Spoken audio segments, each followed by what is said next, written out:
Well, you have to be like, what's that?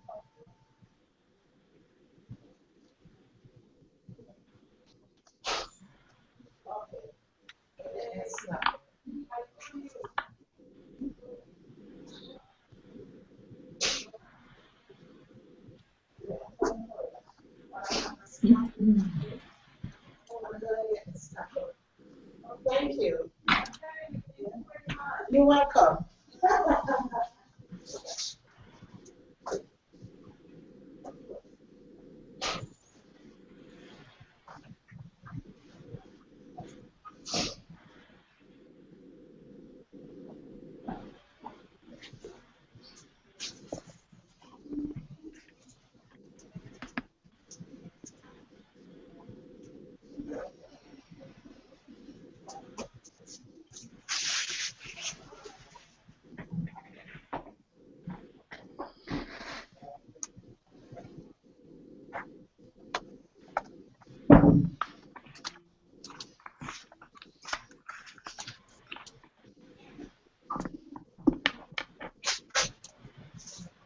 Hi everyone, welcome to the webinar. This is webinar on Jewish day school leadership. It's my privilege to introduce Dr. Jack Wertheimer, who's the project director for How Schools Enact Their Jewish Missions, 20 Case Studies of Jewish Day Schools. So I'm going to turn it over to Jack. Thank you, Deborah. It's my privilege to moderate this session, which is based upon and connected to a project of the AVI CHAI Foundation. Over the course of the last number of years, under my direction, we did a project in which we produced 20 case studies of how Jewish day schools address challenges to their Jewish mission. Challenges ranging from how to deal with tefillah, Hebrew, the teaching of Israel, to the question of how to align the various stakeholders in schools in support of the Jewish mission of the day school.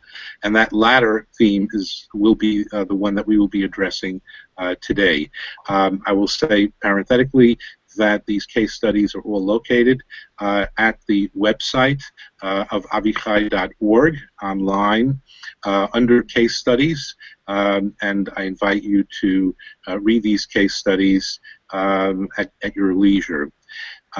We are fortunate today to have with us two individuals who are connected to two of the schools that we reported about in these case studies. One of our speakers today is Hadar Doan. She serves as the head of school of the Hebrew Day School of Ann Arbor, Michigan.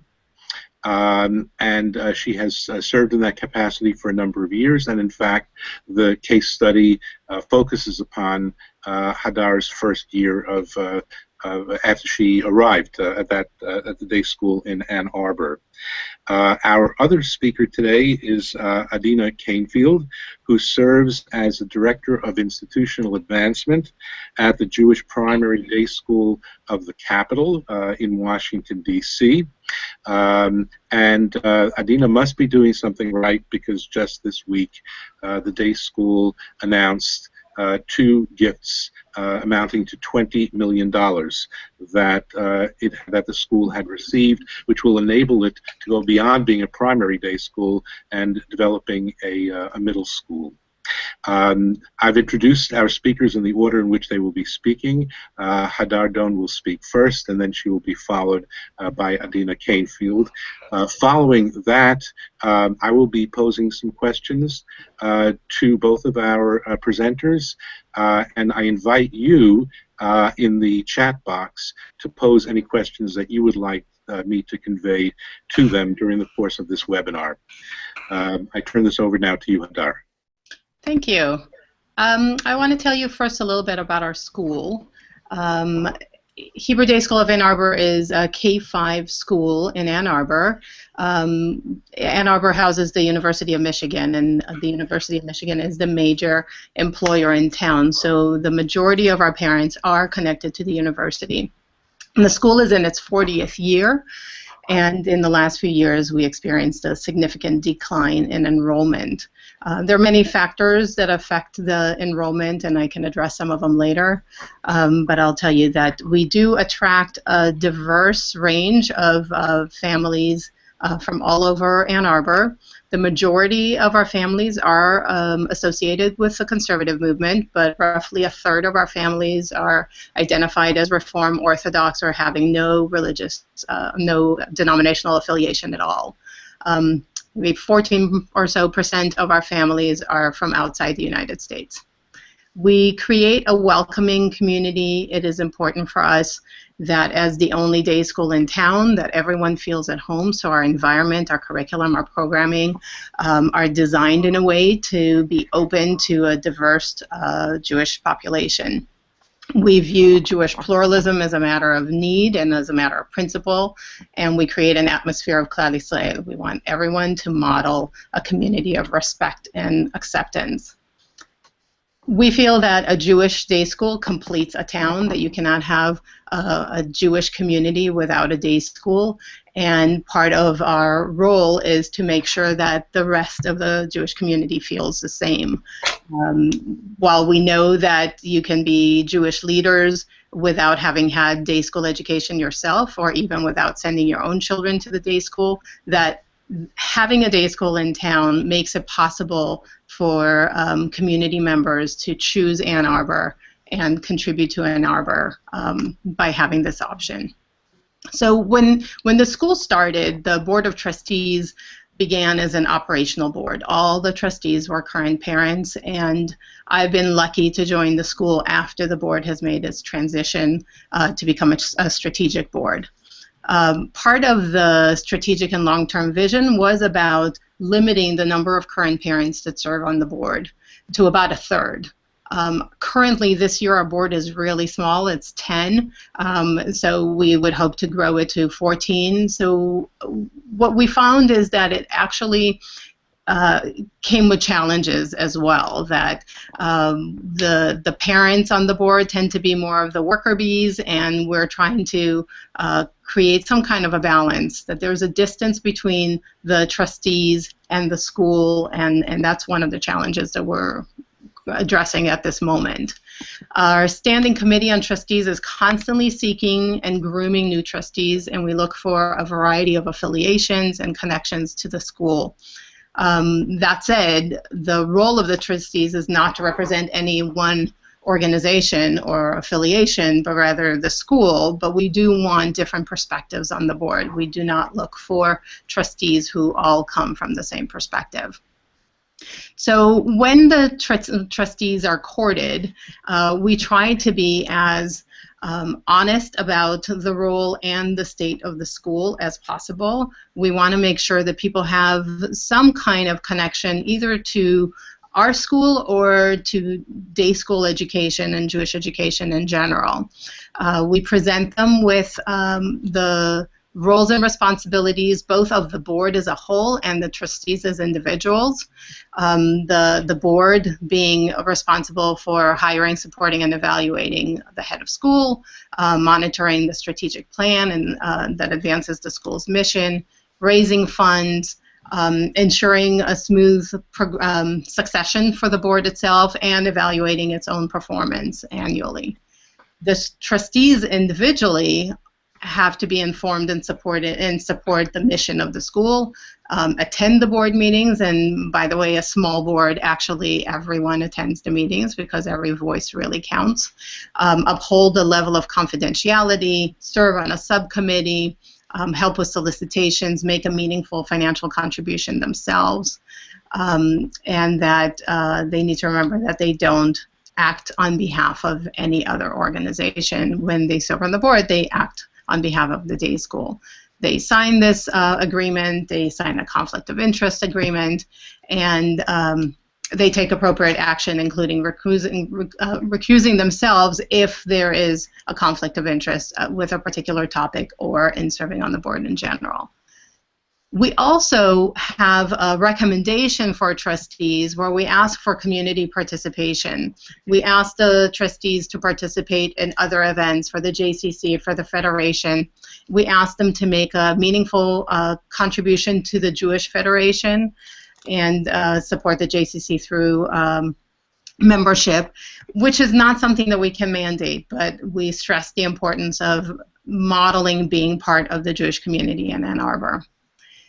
Now, in 2011, the board produced a document called the 4 Sets of Ambitions for Hebrew Day School, and I'll be happy to share that. It's a beautiful document. It's definitely written by an attorney, as the majority of our trustees are attorneys or doctors.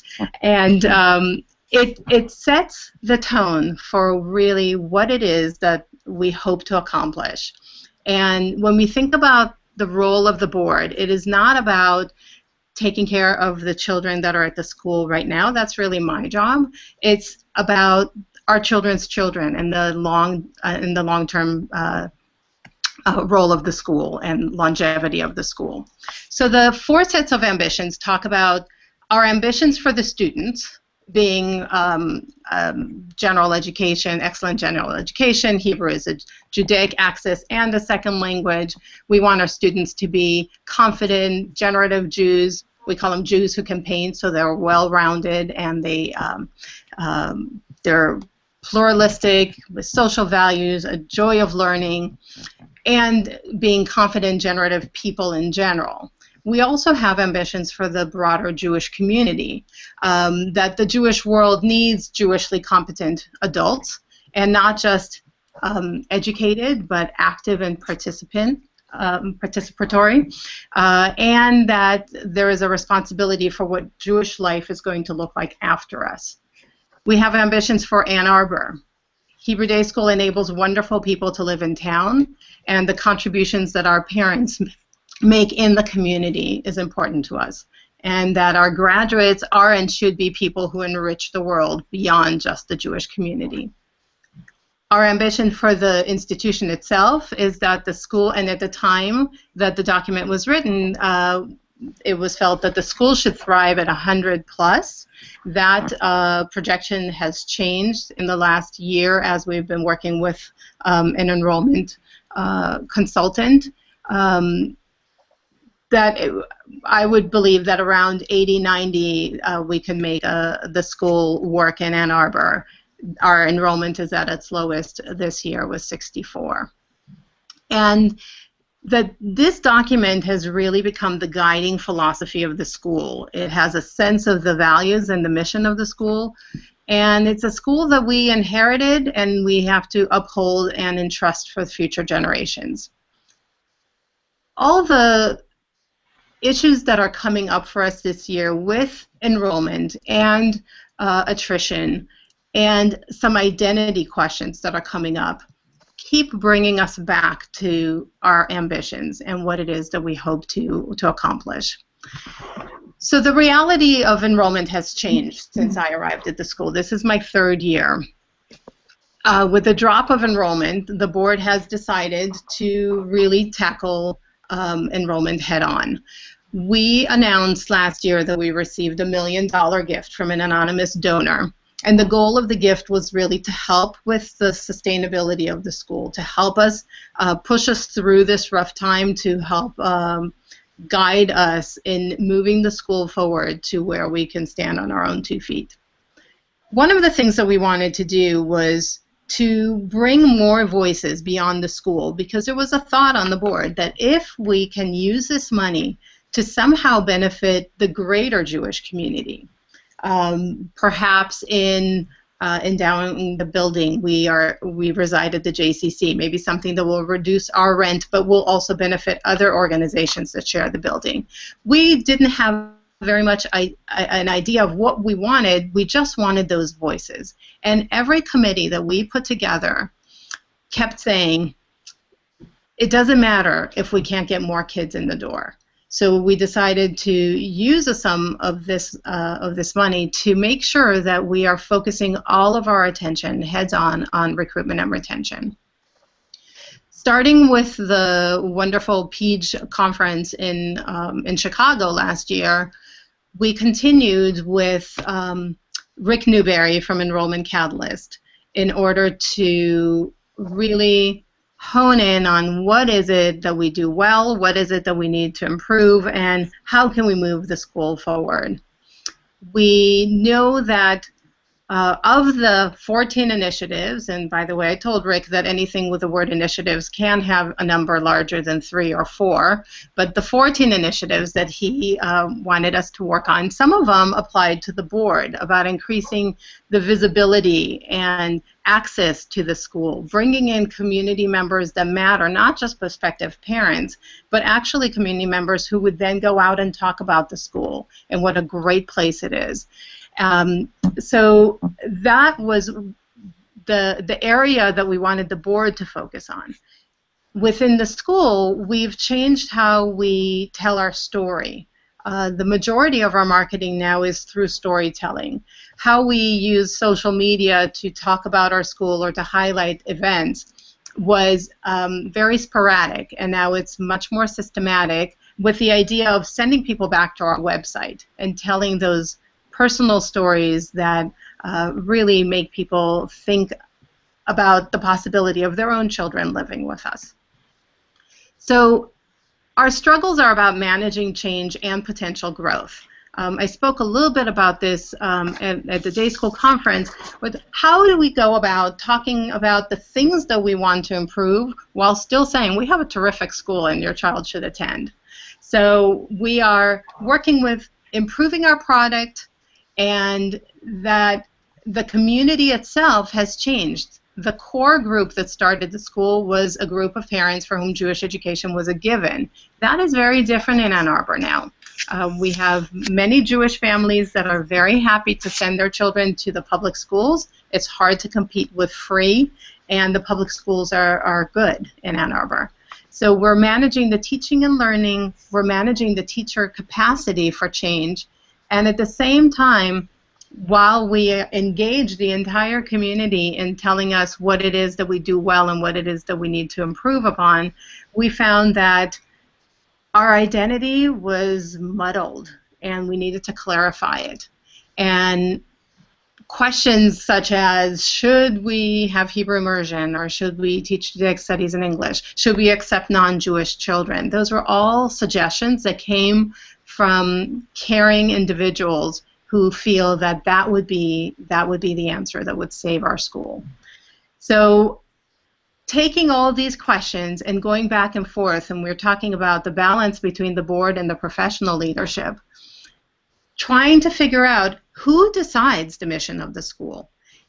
Can the board just go ahead and change the mission of the school? Is the mission really board specific, or is the mission the core of who the school is? But what if the community is not interested in that anymore?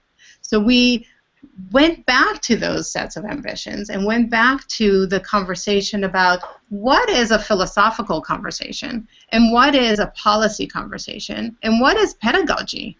So decisions about Hebrew immersion, for example, became a pedagogic decision.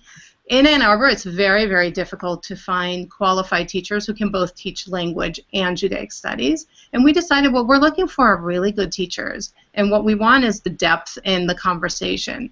And we will balance that as needed.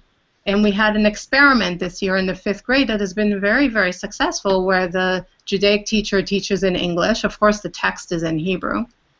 And the level of thoughtfulness and questions and discussions and the level of comprehension has increased tremendously. So we are using that as a basis. Hadar, I'm sorry to interrupt. I'm going to jump in at this point.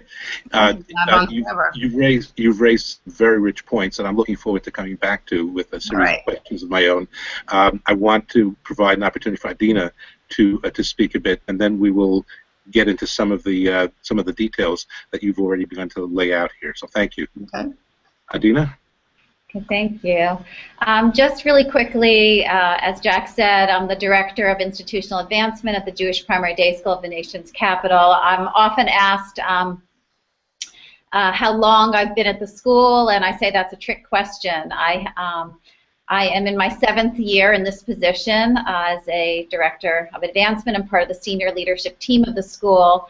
But I'm in my 20th year as a leader at the school. My son, who is going to turn 25 next week, is, I got involved in the school when he first joined in kindergarten and was 5.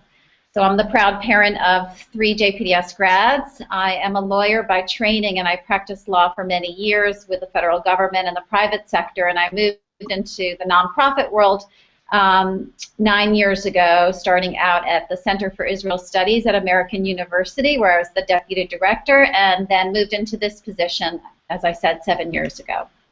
So just so you know my perspective, in addition to sort of my legal background, I'm a former board member. As Jack said, I chaired the PTA, or the Primary Parents Association here. I was a consummate volunteer at the school, and I actually chaired the head of school search process.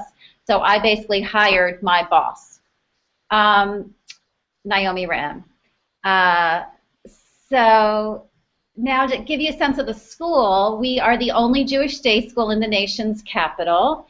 And as Hadar said about her school in Ann Arbor, we take our role in the nation's capital very seriously, and we believe, as Hadar beautifully said, that we complete the town, or we complete the nation's capital, which sounds rather grand, but we really do see ourselves as part of the essence of the nation's capital, and our being the only day school here is truly a part of the culture of the school in every which way. JPDS is 26 years old. We have 308 students, and next year we'll have 325, so we are a growing school. We are currently pre-K through 6. We have a small pre-K that's just 1 class, and then all of our lower grades are at 3 classes per grade, and we're filtering that up through 6th grade. As Jack said, we just announced 2 days ago that we are expanding to add a middle school, so we're adding 7th and 8th grade, and we received a $20 million gift for that effort, and we also received a parent gift of $1.5 million towards that effort as well. So believe me, there has to be much alignment that has to be in place to make something like a middle school and a gift of that size happen.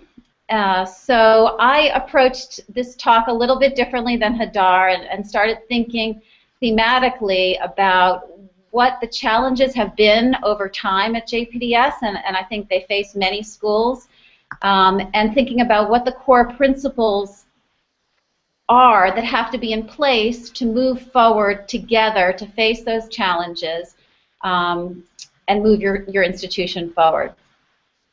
So just to throw out some things that we've dealt with, and I know you all have dealt with, everything from watching the school go through new headships, expansions, contractions in some cases, financial challenges, building renovations, capital campaigns, difficult personnel situations, shifts in family dynamics and religious demographics at a school, and the push and pull that we all experience of being part of a community day school.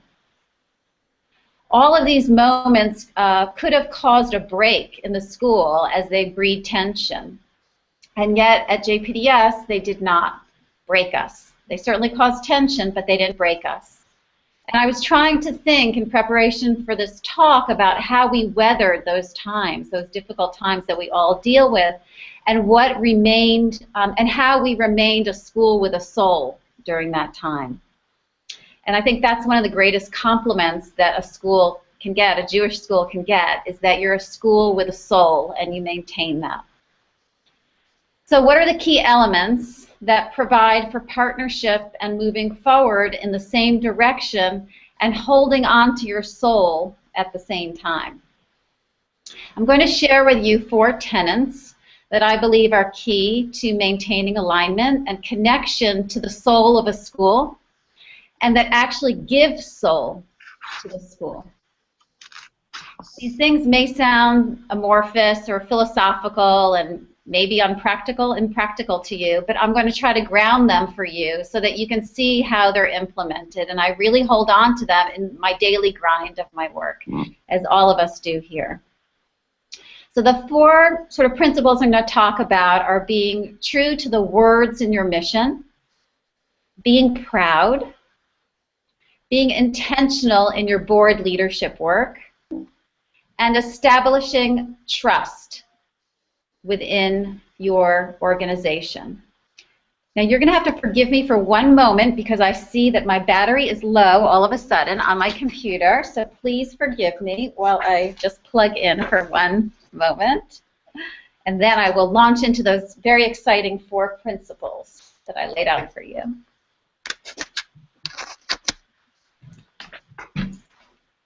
Sorry about this, everybody.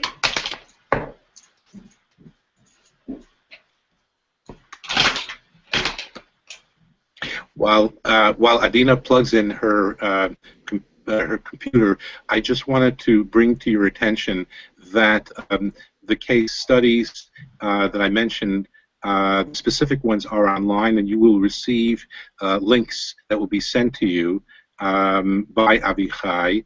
And a question was posed about whether there's any information in there about how to use these case studies with board, senior staff, and lay and professional leaders.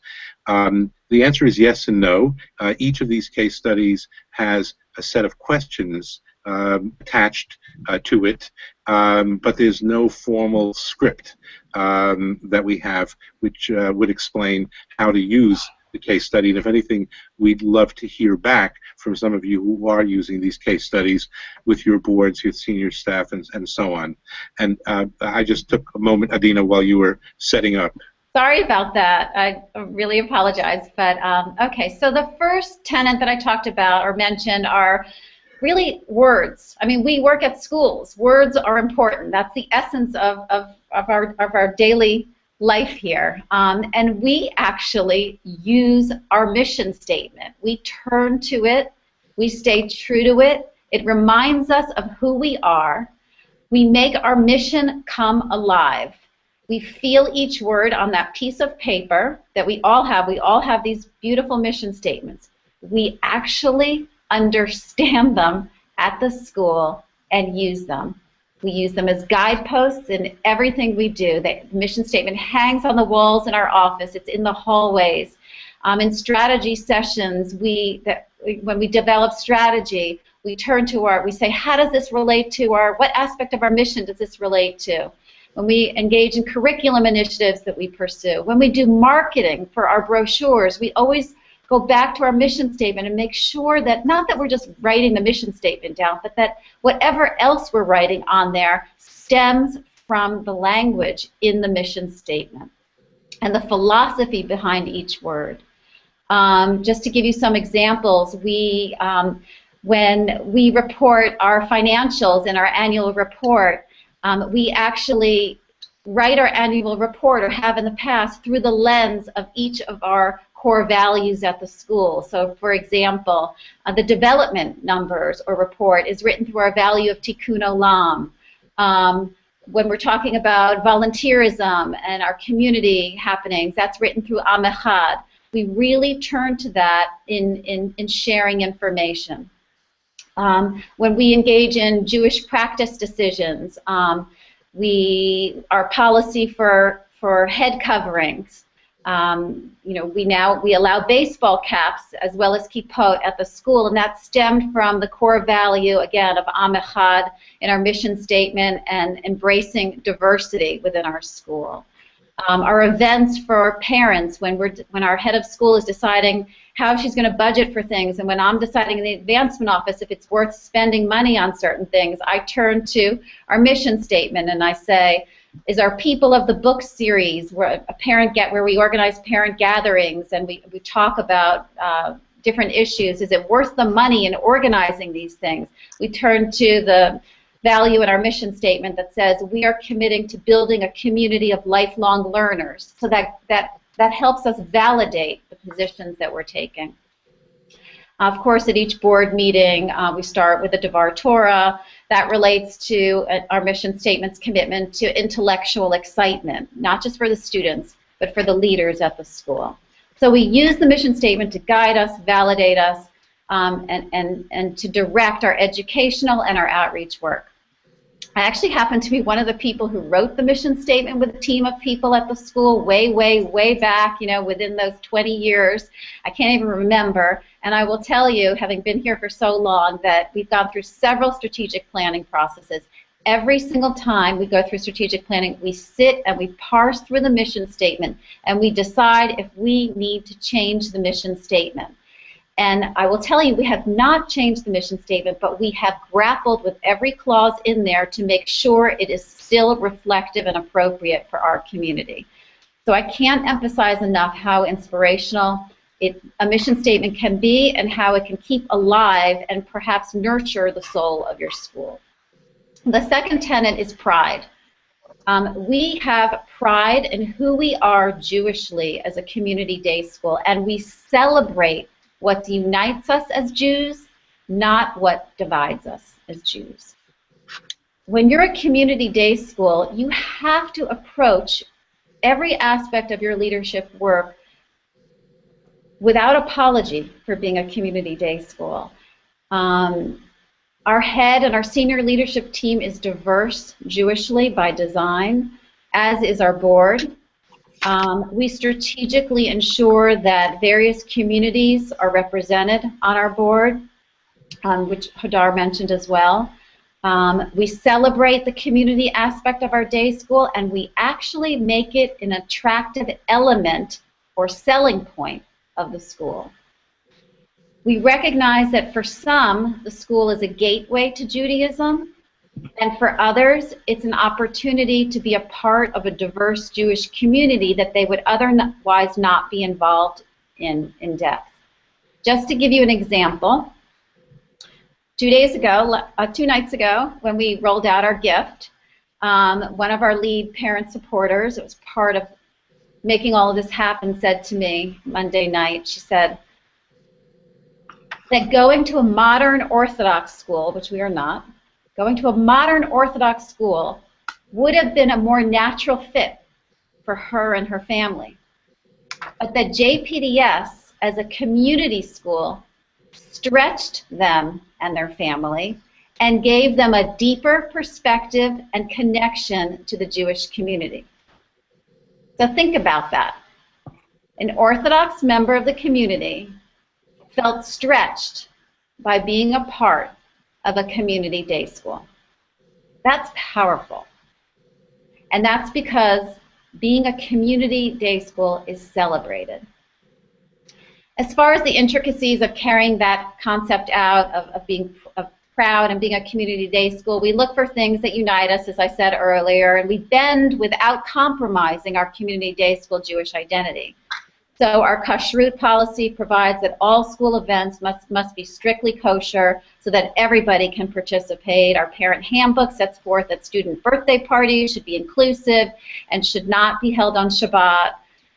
We have an optional lunch and learn Mishnah study for those families that want a deeper dive Judaically. And we have an after-school program on halacha that's established for families that want more in-depth Judaic offerings that our traditional Judaic curriculum does not cover and that cannot be accommodated during the school day.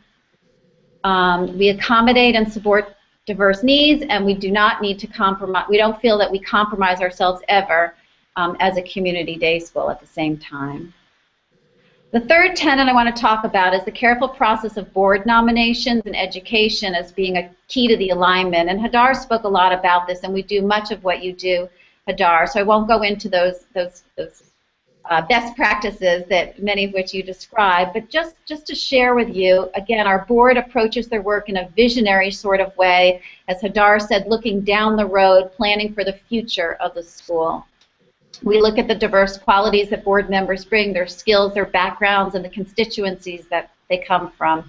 We have an interview process, an application process, a vetting process, and figure, most importantly, what does this person bring and how does this person balance out the entire board? So it's not just about what that individual is coming with, but you're looking at the full complement of the board, and you're also looking at where the needs of the institution are for that time. And of course, the head of school and I are significantly involved in that process of bringing on board leaders and cultivating new leaders at the school. At our school, it's a privilege to serve on the board, and we treat the role of bringing someone on as a privilege. I see myself as having a duty for cultivating leaders at the school and cultivating leaders for the Jewish community. Many of our board members themselves are growing and learning about their roles with us, and they attend conferences and they educate themselves. That's a part of our culture here. Unlike Hadar, and frankly what is held out as best practice is what Hadar mentioned, is that you're not supposed to have as many parents on your board. We have found at our school that our parents are some of our best board members. They are the most sophisticated and dedicated board members, and the overwhelming majority of our board are indeed parent members. We believe, and it's been my experience in seeing this, that if you do the proper training and the proper vetting and the proper education and the proper bringing on or onboarding of a board member, you can have a dynamite parent board as drivers. Finally, this is what I really want to leave you with, and this is, I think, is the most important thing for being aligned. It's respect and trust between staff and board. Remember, I've served on both sides, so I feel like I can speak to this. This is so key, and it does not come easily. But that's our commitment to Bal Tashchit with my lights going off here. Because I wasn't moving. So how does trust come about? As a staff, we have to earn it. We have to approach our jobs with the highest levels of professionalism and quality work and adherence to best practices, and have drive and ambition and produce just quality work. And we have to do so at the same levels that our board members are doing in their professions as lawyers and as executives and as doctors in Ann Arbor and as investment bankers in New York and policymakers in Washington. That, I believe, if we produce that kind of high-level work, we will earn the trust of the board, and we will be free to engage in our operations as we should be carrying out. Adina, I'm gonna jump in at this point, okay. if I may. Thank you both for two very rich presentations.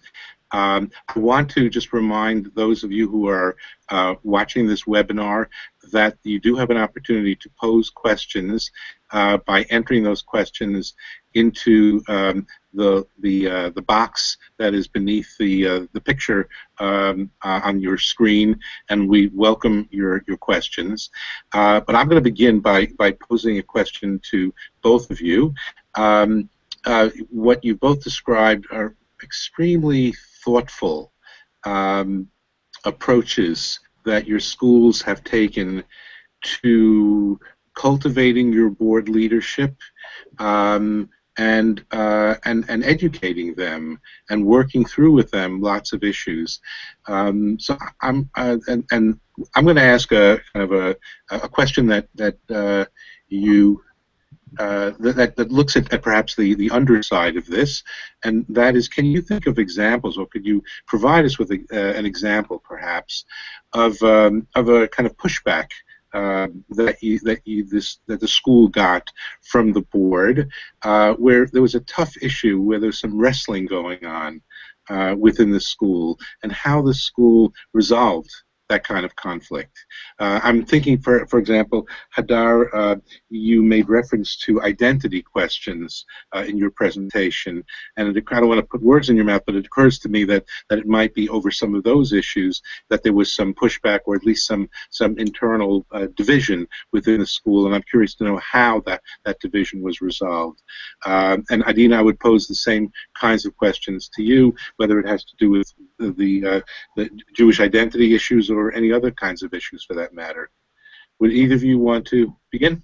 Well, I'll start by saying that when you talk about identity, the mere question already pushes people's buttons, because when you join a board, you want the school to know who it is and what it stands for.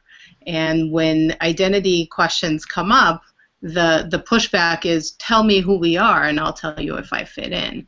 And what we found is that identity is really something very organic. If you think about your own personal development, our identities change over the years, and at the core, we know what's important to us. But what does it mean? The pushback that we found was we had all this data from our community and from surveys and from the parents and lay leaders and the board and staff about what the school should be or what the school could be, and with a clear message that who Ann Arbor is now is different from what Ann Arbor was when the school was founded, and throwing back the question of, do we even have the right to change who we say we are? And if we do have that right, then who makes that call? Is it the head of school? Is it the board? And that was the peeling and the sifting that we had to go through. You know, Adina talked about going back to the mission. The core mission might be tweaked, but the essence of the mission and the essence of who the school is the same. And when we looked at those big questions and the big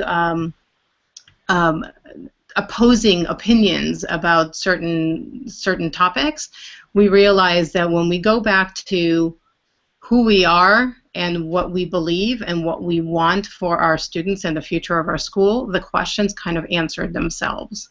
And it was a combination, right? The head of school was brought on as someone who can move the school in the direction that the board wants the school to move in, and the trustees are brought on to fill in the areas that the school has a need. Exactly what Adina was saying. You know, at some point in the school's board, you need more financial people, and some you need more visionary, and we want to be able to play that together. So the identity questions were completely about working together and meshing the lay leadership and the professionals, including the teachers, and bringing them into that conversation.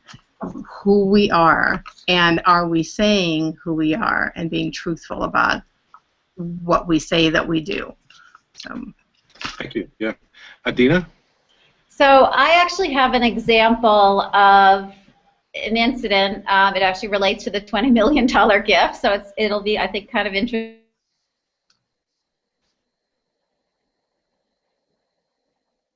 We seem to have frozen. That could have, can you hear me? Now we can. Yes. That could have been intense and could have been a situation of pushback, but it was not, because we were in alignment. So I want to describe what was in place. So the truth is, we were offered this $20 million gift 3 years ago, more than 3 years ago. And the professional leadership of the school, along with some of the board members, and this is why I think it worked, did not feel ready to take the gift. We did not feel ready for $20 million in a middle school. We had just purchased a property a mile down. We were expanding our lower grades and trying to build out our base, expanding from 2 classes per grade to 3 classes per grade, pre-K through 6. And we knew that effort would take a lot of the staff's time to make that successful. And we also felt, the professionals felt, that it was key to our strategy, if we were going to do a middle school, we had to expand our base first. So we went to our board and said, we're not ready to implement this. We don't think we can do it right yet. And think about that. Can you imagine being a lay leader who had been approached by a donor who said, I want to give you $20 million, and us going, the professional leadership and some board members going and saying, this might not be right for us at this time. So, and can you imagine, by the way, being a development professional, me, faced with one of the largest gifts in the history of Jewish day schools, not the largest, but among the largest. It's a big gift for the community. And agreeing with the board members and the head that this might not be right for the school. That takes an allegiance to our mission and a sense of integrity and belief in who we are and what we can do. So that's a moment where we were aligned with our mission, knowing truly what we could do and could not do, and what would be best for the school. So I think that's an example of taking the risk, telling the board. We got some pushback, but we were all, the board respected the staff, and guess what? The donors respected us even more, stood with us, waited till we were ready, and when we told them and we felt we were ready to do it right, here we are. That's a fascinating example. I wanted to ask you the following question. Each of you has indicated that over the course of your school's history, there have been some important changes in the parent population.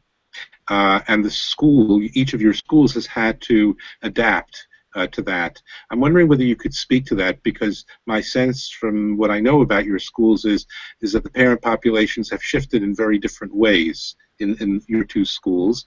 And I'm wondering whether you might comment on how your schools have tried to adapt to that issue. Both of you touched upon this in your remarks. I'm wondering if you want to add anything.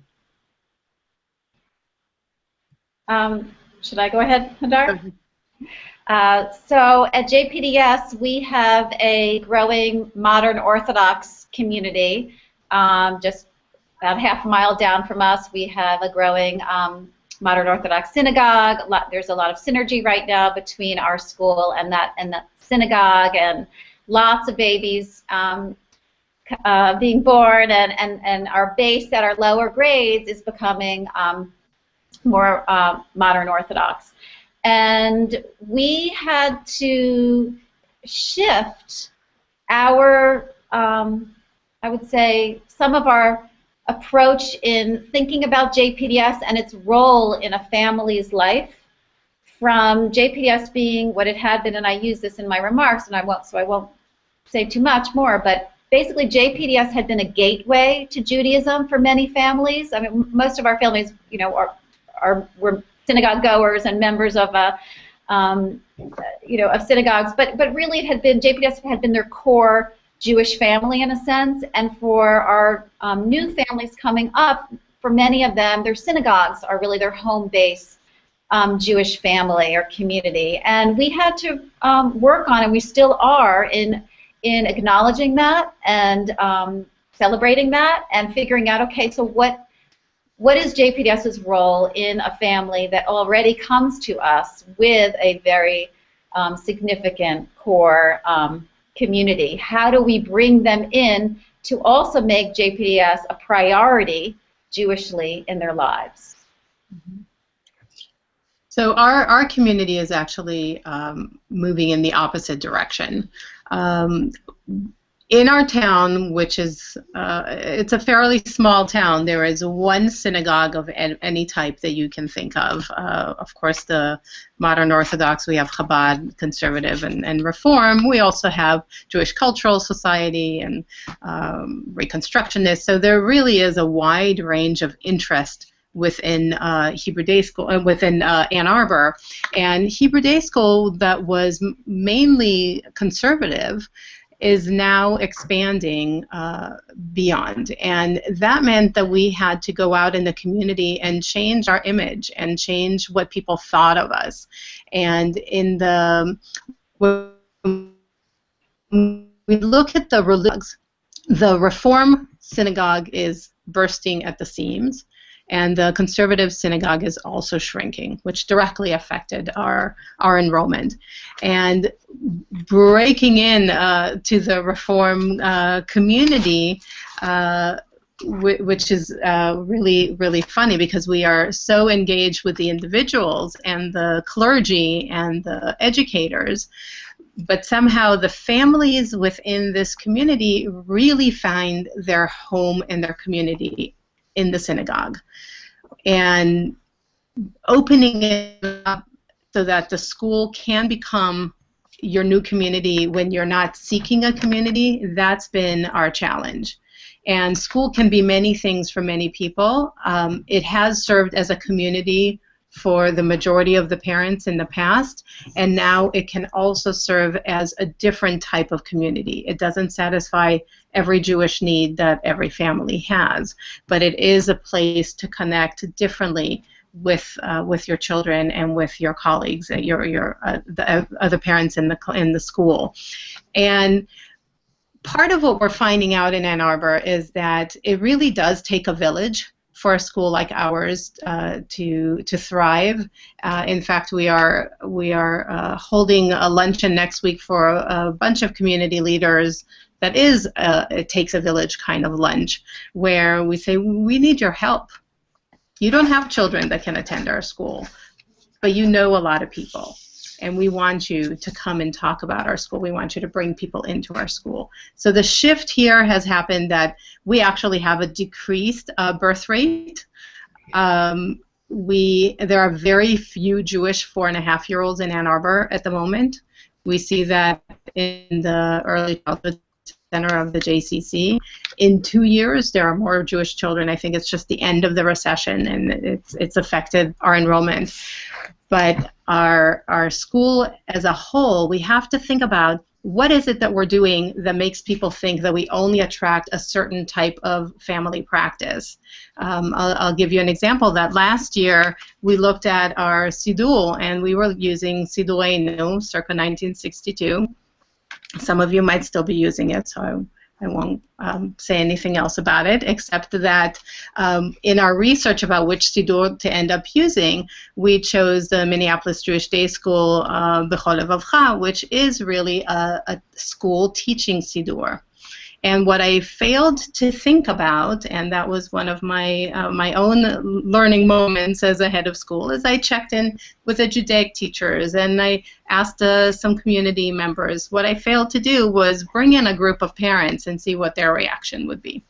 And there was a complete backlash about it, whether it was a real Siddur or a baby Siddur, because it's colorful and it's beautiful and it's color-coded, and there are illustrations on the side. They give you the choreography, which I thought was fantastic.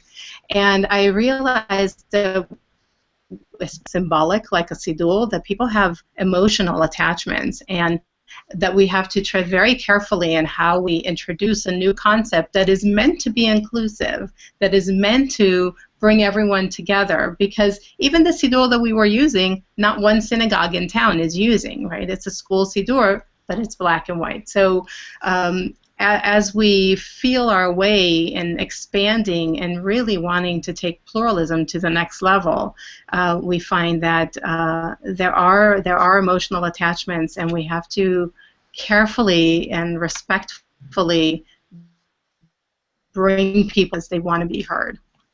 Yeah, right. So I actually, in perhaps my last question to both of you, would like to build upon this last point that both of you really have raised. In your presentations, both of you devoted a great deal of attention to the question of board alignment, and we've learned a great deal about best practices through your presentations. But of course, there's another kind of alignment also, and that is alignment of the parent body, the larger parent body, in other words, with the mission of the school. In this last example that you gave, Hadar, we see perhaps some internal tension within the parent body over the direction that the school may be taking, as the parent body itself has changed in both of your schools. So I'm wondering whether, in your concluding remarks, we have under 5 minutes to go, you'd be prepared to speak briefly about the work that you do, or perhaps that the board itself does, in aligning the larger parent body with the Jewish mission of the school. Which of you might want to jump in first? I mean, I'll go ahead and jump in. I mean, a lot of this, there are things you know about already. Your board, part of their duties are to be your ambassadors. Because they need to understand your mission, they need to be aligned with your mission, and when they do that, they will be the ambassadors among the parent body, conveying those messages to their friends, to their colleagues on the parent end of things. And in fact, that's again one of the reasons why I actually think that sophisticated parent board members can be your best tools in making your school stronger. I think also on the staff side, I think having a diverse senior leadership team that respects one another truly is very important, and we have that here. We just have that diversity, and I think that's key to the parents, seeing that diversity and religious pluralism is again celebrated at the school. Great. Hadar? So I will add, I completely agree with everything you've said. I will add the willingness to confront difficult conversations and parking lot conversations and any opposition that might be brought to our attention. The willingness to bring things out in the open and bring people together in any configuration, one-on-one, small groups, or town meetings with a whole school. And that in addition to what we share and how we talk about the school and what we write about the school, that is also meant to educate our parents. So having the conversation with the parents when they first come into the school, having the conversations during their time at the school, and also clarifying misunderstandings as they come up. Great. I thank you both very much. These have been very rich presentations, and we've really focused quite sharply on the question of alignment, particularly aligning the board with the Jewish mission of the school, which is a topic that is of great concern, I think, to many in the day school world, regardless of the affiliation of the school or the size of the school.